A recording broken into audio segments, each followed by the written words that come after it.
मतलब यहाँ से या हाँ। क्यों? हाँ ऊपर वो दिख रहा है और क्या ऊपर का इसके ऊपर और दिख जाएगा। नहीं देखिए। देखो एक मिनट, आपने इसके पहले सुनो, आपने इसके पहले पढ़ा है मेंडल के नियम।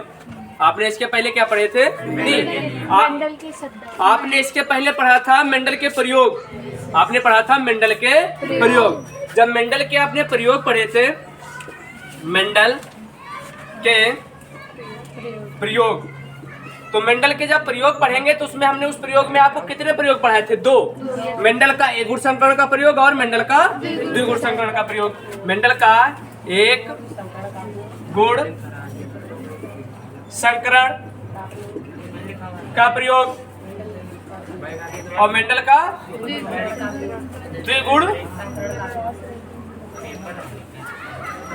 द्विगुण संकरण का प्रयोग। सुनो इधर, जब आप मेंडल का एक गुण संकरण पढ़ेंगे तो मेंडल ने क्या करेंगे, एक ही समय में मटर के कितने लक्षण लेंगे? एक अपना प्रयोग करेंगे एक लक्षण को लेकर।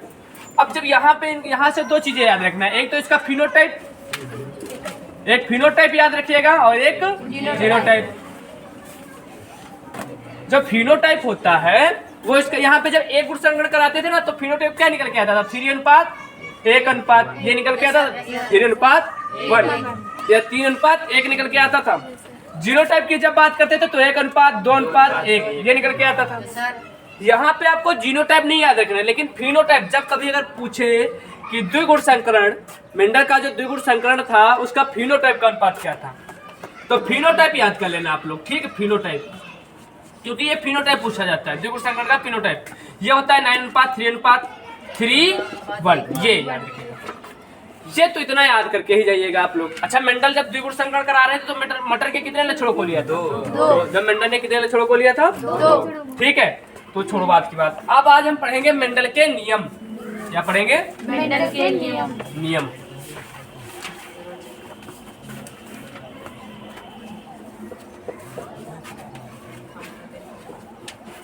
मेंडल के नियम आप लोग हैं डालो। मेंडल के नियम, जो मेंडल के नियम है ना वो निम्नलिखित 3 है। मेंडल के नियम निम्नलिखित 3 है। मेंडल के निम्नलिखित निम्नलिखित 3 नियम है। 3 नियम है, ठीक? मेंडल के कितने नियम हैं? 3। ठीक है, कौन कौन से हैं? तो नंबर 1 प्रभाविता का नियम। एक नंबर 1 है प्रभाविता का नियम, ठीक है? जो दूसरा है वो है पृथक्करण का नियम। पृथक्करण का नियम, या इसे युग्मकों की शुद्धता का भी नियम कहते हैं, या इसे युग्मकों की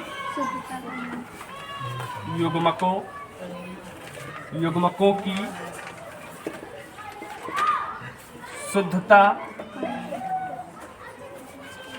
का नियम भी कहते हैं, ठीक है? तीसरा जो आता है वो नियम है जो उसको बोलते हैं स्वतंत्र अपव्यूहन का नियम।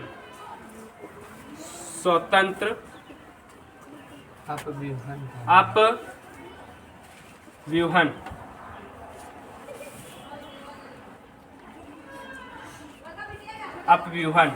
स्वतंत्र अपव्यूहन का नियम। तो मेंडल के जो नियम है ये 3 नियम है। मेंडल के कितने नियम हैं? 3। अब ये जो 3 नियमों में कभी कभी पूछ देता है कि निम्नलिखित में से ये जो ऊपर वाले 2 हैं ये किस प्रयोग से निकले हैं। तो ये जो ऊपर वाले हैं ये दोनों, हम इसको मिटा के हम इधर लिख दें। यहाँ पे इसको बोला जाता है युग्मकों की शुद्धता युग्मकों की शुद्धता का। एक भाई इधर, मतलब ये जो ऊपर वाले नियम हैं ये कहाँ से निकले हैं? तो ये दोनों नियम जो मेंडल ने एक गुण संकरण कराया था, जो मेंडल ने एक गुण संकरण कराया था, भाई काफी अपनी रहने दो खोलने को, ठीक इंग्लिश मीडियम में ठीक है, तुम तो कम ना खोलो कम से कम। प्रभाविता का नियम और पृथक्करण का नियम जो है, यह नियम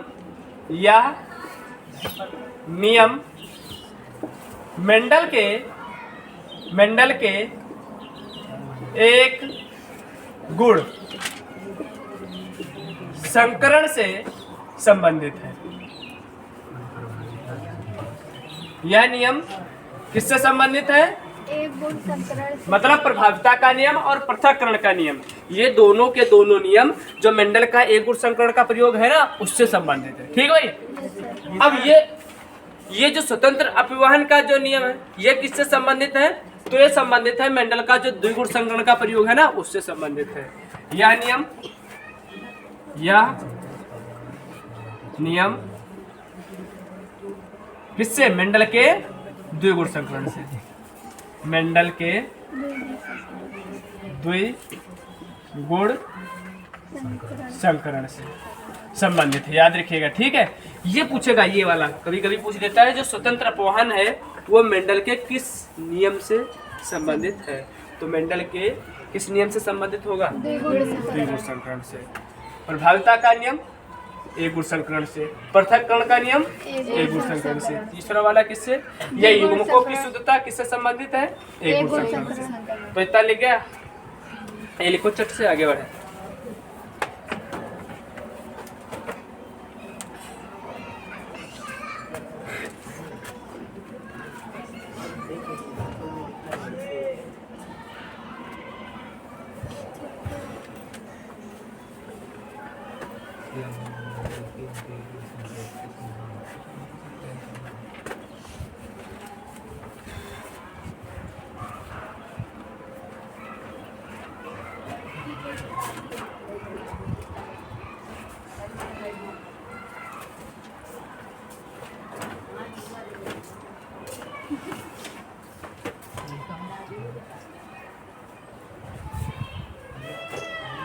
अब आप लोग सबसे पहले पढ़ेंगे मेंडल प्रभाविता का नियम।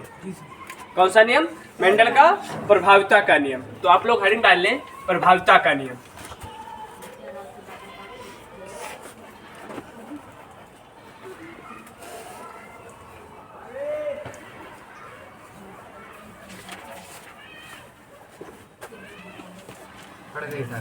नंबर 1 नियम जो पढ़ेंगे आप लोग, प्रभाविता का नियम। प्रभाविता का नियम। अब ये नियम मालूम क्या है? इस नियम के अनुसार F1 पीढ़ी में वही लक्षण दिखाई देता है जो लक्षण उसका परवलया प्रभावी होता है। इस नियम के अनुसार F1 पीढ़ी में वही लक्षण दिखाई देता है जो लक्षण उसका परवलया प्रभावी होता है। तो ये लिखो आप लोग, इस नियम के अनुसार, इस नियम के अनुसार F1 पीढ़ी तो जानते हो ना आप लोग। इस नियम के अनुसार F1 पीढ़ी में वही लक्षण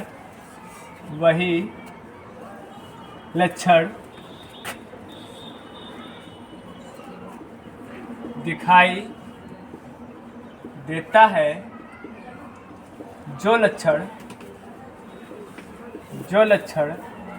कैसा होता है? जो लक्षण प्रबल या प्रभावी होता है, या प्रभावी होता है। इस नियम के अनुसार F1 पीढ़ी में वही लक्षण दिखाई देता है जो लक्षण उसका प्रबल या प्रभावी होता है। जैसे अगर हम बात करें उदाहरण की, तो जैसे हम एक यहाँ पे प्रबल लक्षण ले लें, प्रबल, और एक यहाँ पे क्या ले लें? अप्रबल। यहाँ पे हम लंबा पादप ले लें। कैसे ले लें? लंबा पादप। और जब प्रबल लक्षण लंबा पादप होगा तो आप बताओ अप्रबल लक्षण कैसा होगा? बौना होगा। यहाँ कौन सा होगा? बौना।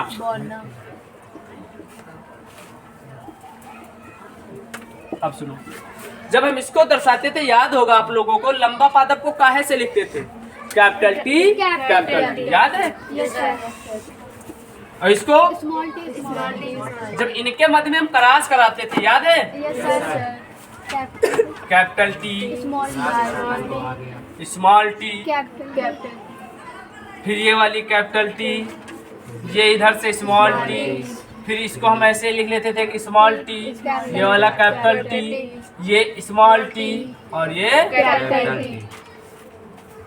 ये 4 संतानें बनती थी कि नहीं बनती यस थी? सर। और ये जो संतानें बनती है भैया, ये किस पीढ़ी की होती थी? F1 और ये क्या कहलाते थे? जनक। याद है? Yes, sir. बताया था मैंने। ये जनक की पीढ़ी और ये उनके द्वारा जो संतानें बनती है, जिस पीढ़ी में पहले बनती है, उसी को हम बोलते थे F1 पीढ़ी। आपको याद होगा। और F1 पीढ़ी में जो भी संतानें बनती है ना भाई, वो सभी की सभी कैसी होती थी? हाइब्रिड। Hybrid. याद है ना? Yes, sir. हाइब्रिड और लंबी होती थी, संकर लंबी। यहाँ पे ये कैसी होती थी? प्रबल, संकर, लंबी। अब याद करो, देखो ये सभी की सभी लंबी संतानें हैं। Yes sir. हमने क्या बताया? इस नियम के अनुसार F1 पीढ़ी में वही लक्षण दिखाई देगा जो लक्षण उसका प्रबल या प्रभावी होता है। अब देखो F1 पीढ़ी में सभी लंबी संतानें दिखाई दे रही है कि नहीं दिखाई दे रही? F1 पीढ़ी में सभी लंबी संतानें दिखाई दे रही। Yes sir. अब क्यों दिखाई दे रही? क्योंकि इनका लंबापन जो लक्षण है वो प्रबल है। इसीलिए तो दिखाई दे रही। इसको आप लोग बना लो। ये बताओ, समझ में आया है कुछ? Yes sir. भाई ये क्रास कराना तो हम बहुत पहले इसीलिए समझाया था तुम लोगों को। क्रास कराने में कोई समस्या नहीं होनी चाहिए। बनाओ बहुत जल्दी से। इसीलिए इसको क्या बोला जाता है? मेंडल का प्रभावता का। भाई इस नियम के अनुसार हमने बहुत सरल परिभाषा। इस नियम के अनुसार F1 पीढ़ी में वही लक्षण दिखाई देगा जो लक्षण उसका प्रबल या प्रभावी होता। बस फास्ट 1 मिनट के अंदर।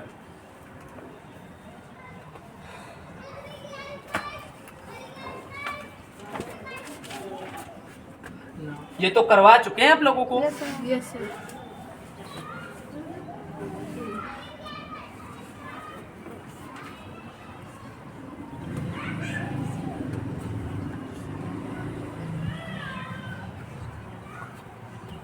अब इसके बाद में भाई जो हेडिंग पड़ेगी वो दूसरा नियम होगा, वो होगा पृथक्करण का नियम।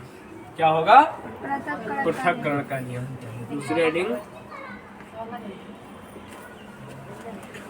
पृथक्करण का नियम। अब पृथक्करण का नियम क्या है बताएं? पृथक्करण का नियम, पृथक्करण का नियम यह कहता है, इस नियम के अनुसार ये देखो, ये याद रखिएगा आप लोग। इस नियम के अनुसार F1 पीढ़ी में प्राप्त संतानें चाहे जितने समय के लिए साथ साथ रहे। वो क्या कहेगा? ये जो संतानें बनी है ना, ये कैपिटल टी और स्मॉल टी आपस में मिलकर बनी ना, ये कहेगा इस नियम के अनुसार F1 पीढ़ी में प्राप्त संतानें चाहे जितने समय के लिए साथ साथ रहें, लेकिन वे किसी न किसी लक्षण में अपने लक्षण जरूर दर्शाते हैं जिनसे वे स्वयं बनी होती। ठीक है, मैं इसको लिख दूं पहले, तो आप लोग भी लिख लो इस नियम को। इस नियम के अनुसार F1 पीढ़ी में प्राप्त संतानें चाहे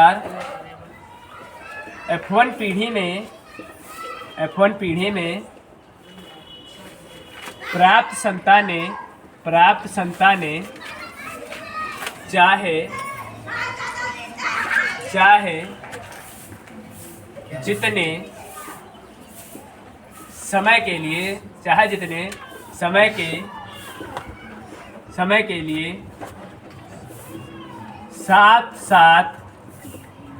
साथ साथ रहें, वह किसी न किसी पीढ़ी में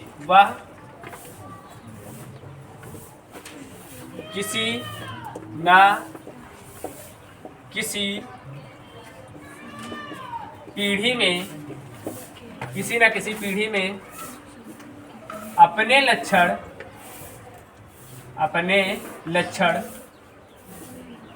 जरूर दर्शाती है, जिनसे वह स्वयं बनी होती है, जिनसे वह स्वयं बनी होती है। देखो भाई, ये प्रभाव जो ये नियम है पृथक्करण का नियम, ये कहता है इस नियम के अनुसार F1 पीढ़ी में प्राप्त संतानें चाहे जितने समय के लिए साथ हैं, चाहे जितने समय के लिए साथ हैं, वे किसी न किसी पीढ़ी में अपने लक्षण, चाहे जितने समय के लिए साथ रहे, वह किसी न किसी पीढ़ी में अपने लक्षण जरूर दर्शाती हैं, जिनसे वह स्वयं बनी होती है, जिनसे वह स्वयं बनी होती है। ठीक है, ये बात याद रखिएगा। देखो इसको बताया क्या? Yes sir. देखो क्या है, ये कहता है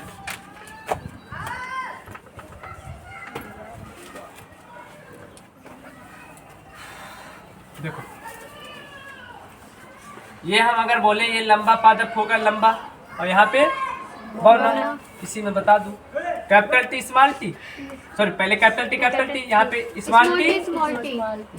जब इनके मध्य में हम क्रॉस कराएंगे तो कुछ ऐसा बनेगा। जब इसके हम क्रॉस कराएंगे तो ये बनता था कि नहीं बनता? ये जो पीढ़ी होती थी, ये कौन सी पीढ़ी होती थी? ये तो जनक वाली, ये जनक वाली पीढ़ी, और ये F1 पीढ़ी। अब ये जो F1 पीढ़ी है, ये कहता है इस नियम के अनुसार ये जो F1 पीढ़ी में संतानें प्राप्त हुई है ना, ये हमको नहीं पता ये कहाँ से बनी है। ये वाली संतानें इनसे बनी है, हमको नहीं लेकिन पता, ये हमको नहीं पता है। ये कहता है इस नियम के अनुसार कि F1 पीढ़ी में जो संतानें बनी है, पता नहीं कहाँ से बनी है, किंतु ये प्राप्त संतानें चाहे जितने समय के लिए साथ रहे, मतलब ये चाहे जितने समय के लिए साथ रहे, वो किसी न किसी पीढ़ी में अपने लक्षण जरूर दर्शाती, जिनसे वो स्वयं बनी होती है। अब जब इनका क्रॉस कराएंगे ना भाई, देखो इधर क्रॉस कराने पर क्या होता है, कैपिटल टी ये वाला आएगा, ये कैपिटल टी ये आएगा, ये कैपिटल टी आएगा, ये स्मॉल टी आएगा, ये कैपिटल स्मॉल टी आएगा कि नहीं आएगा, स्मॉल टी, ये स्मॉल टी और ये कैपिटल टी, और ये स्मॉल टी और ये स्मॉल टी। अब एक बात देखो, ये जो संतानें बनी हैं ये वाली, ये इनसे बनी है कि नहीं बनी? ठीक है, ये जो संतानें बनी इन्हीं से तो बनी है, किंतु यह आगे जब आगे बढ़ेंगे तो आप साफ साफ दर्शा रहे कि नहीं दर्शा रहे, ये वाली संतानें हमको पहले नहीं पता था ये किनसे बनी है, किंतु आप यहाँ पे देख पा रहे हैं कि ये जो संतानें बनी है किनसे बनी है, इन्हीं से बनी है। बनी कि नहीं बनी? देखो भाई, इनका जब क्रॉस कराया गया तो ये संतानें बनी है। यही कहता है इस नियम के अनुसार F1 पीढ़ी में प्राप्त संतानें चाहे जितने समय के लिए साथ रहे, लेकिन किसी न किसी पीढ़ी में अपने लक्षणों जरूर दर्शाती हैं, जिनसे वे स्वयं बनी होती है। अब बताओ, ये वाली संतानें जो थी इन्हीं से तो बनी है, और ये किस पीढ़ी में दर्शा दिए? F2 पीढ़ी में। ये छाप लो भाई आप लोग, बताओ समझ में बात आई है कि नहीं? भाई हमको ये नहीं पता था कहाँ से बनी, लेकिन कोई ना कोई पीढ़ी तो एक ऐसी आएगी ना जहाँ पे ये साफ दर्शा दिया जाएगा ये किनसे बनी है। लिख लो।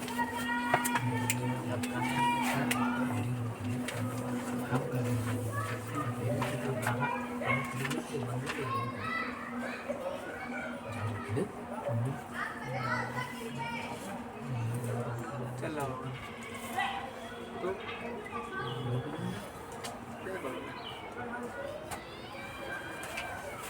तो बना लेंगे, वैसे बहुत फास्ट बना लेंगे। ये पानी होता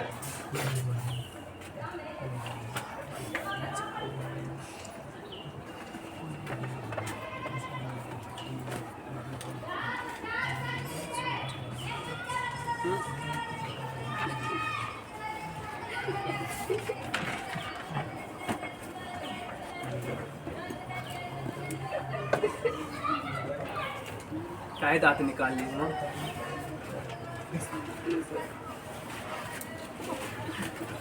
बस लाइनें खींचा सीख पाए तो कुछ और भी समझ में आया। बस लाइनें खींचा। नहीं सर। तुम मुंडन में गई थी कहीं? Yes sir. ये बता रही थी ये खुद कराने गई है अपना मुंडन। बता रहे थे सर। बताओ तेरी लाइफ। तुम्हारे गाँव गए थे तो तुम्हारे बार वोट नहीं चाहिए थे इसके।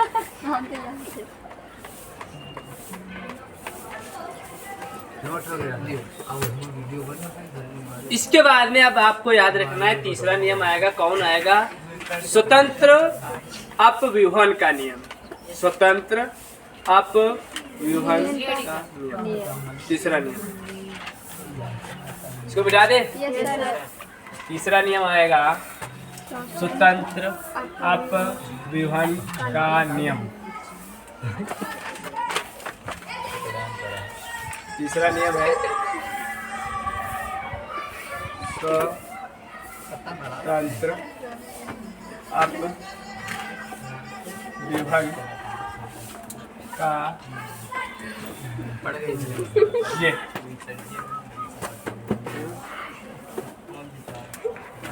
देखो, अब ये नियम मालूम क्या कहता है इधर? ये जो अप टू पीढ़ी में प्राप्त संतानें है ना भाई, ये किसी भी युग्मक के साथ युग्म बनाने के लिए स्वतंत्र रहती हैं। और साथ साथ में ये भी लिखना, यह नियम जो है किससे संबंधित है? मेंडल के द्विगुण संकरण। इसमें पूरा प्रयोग नहीं करना, अगर पूरा आ जाए कि उदाहरण से ही समझाइए तो कौन इसमें उदाहरण कौन सा करके आएंगे? मेंडल का द्विगुण संकरण वाला, जो ये लाइन वाला करे थे ना, 16 संतानें जो बनाए थे, ये वाला, ये करके आइएगा इसमें। ठीक, तो इसमें क्या लिखेंगे? इस नियम के अनुसार लिख लो, इस नियम के अनुसार, इस नियम के अनुसार F2 पीढ़ी में, F2 पीढ़ी में प्राप्त संतानें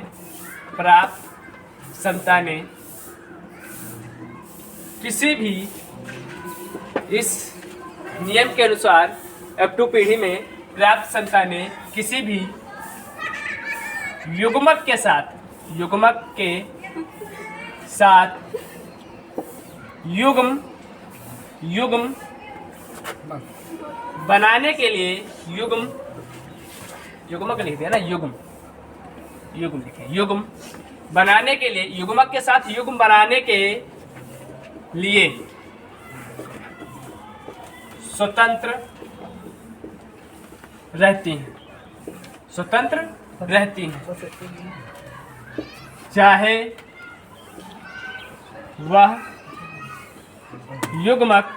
चाहे वह युग्मक प्रबल हो या अप्रबल। ठीक है। इस नियम के अनुसार F2 पीढ़ी में प्राप्त संतानें किसी भी युग्मक के साथ युग्म बनाने के लिए स्वतंत्र रहती हैं, चाहे वह युग्मक प्रबल हो या अप्रबल। इसे ही स्वतंत्र अपवाहन का नियम कहते हैं। इसे ही स्वतंत्र अपव्यूहन का नियम कहते, इसे ही स्वतंत्र अपव्यूहन का नियम कहते हैं। ये नियम है किसका? और एक बात, यह नियम किस पर आधारित है? यह नियम मेंडल के द्विगुण संकरण पर आधारित है। ये क्वेश्चन पूछा जा सकता है। ठीक भाई।